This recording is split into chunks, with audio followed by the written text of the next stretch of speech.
Over the past 25 years, the United States school system has become more and more culturally diverse, moving away from its traditionalist ideals in society. Good morning, my name is Connor Herrera, and today I will be talking about the importance and impact that cultural diversity has had on the public school system in the United States of America.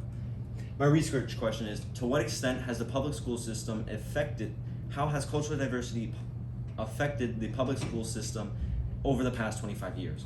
My argument is that in the past 25 years, the public school system has been positively impacted by cultural diversity in its own schools.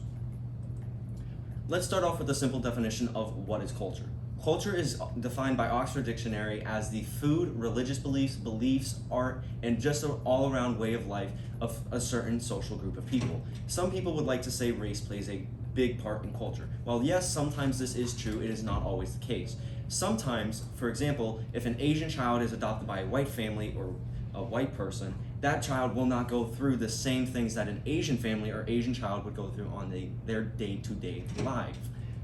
Why is culture important? Culture is important because, one, it teaches students something and gives them an outlet to learn something that they would possibly never learn again. Two, it helps students become more culturally accepting of different cultures and other things. Three, it also helps them start to erase the stigma around certain types of cultures and certain ethnic groups of people.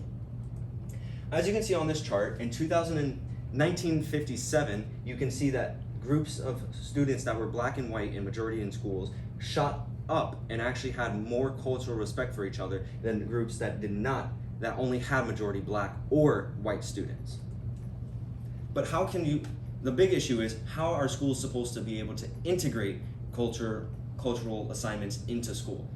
A study conducted by UCLA in 2017 actually found that schools that find the important cultures or the aspects of cultures that are most overlooked and are implemented into schools, whether that be activities, cultural weeks, or clubs, actually found that students were more receptive to that than straight up just adding in a class that said, here's the cultural diversity, you have to learn about it.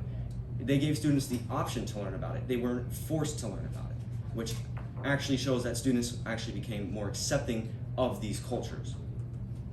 But what effect does it genuinely have on the students? Generally,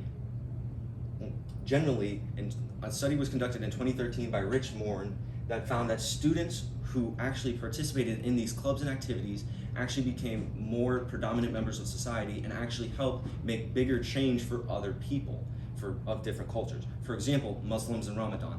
This was a very heavily studied one because it happened to be taking place during Ramadan of 2013.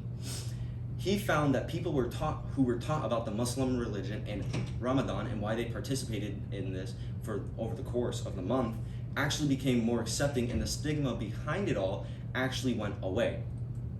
But how does it help also after high school?